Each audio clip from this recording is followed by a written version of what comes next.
Hey guys, welcome back to the channel. Today we have a one of one. This is the only one in existence. This is an AEV Colorado bison concept package built at their facility in Montana, unlike most of their stuff built in Michigan, which is their production stuff. So it's a 2-inch leveling kit.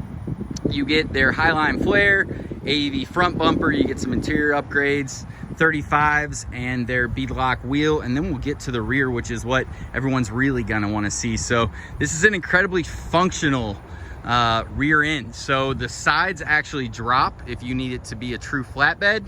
On the rear, you actually pick up another winch, as well as quite a few mounting lights, tow package obviously, full-size spare. You actually have onboard air, which is accessible here. You got the buttons to do so there, and you have another one of these mounts on the other side, so you can access it in both ways. You got side steps on both sides as well, mud flaps in the rear. A very cool truck with a lot of utility value. For any more information on this one, give us a shout anytime, 502-459-9900. We'll talk to you guys next time.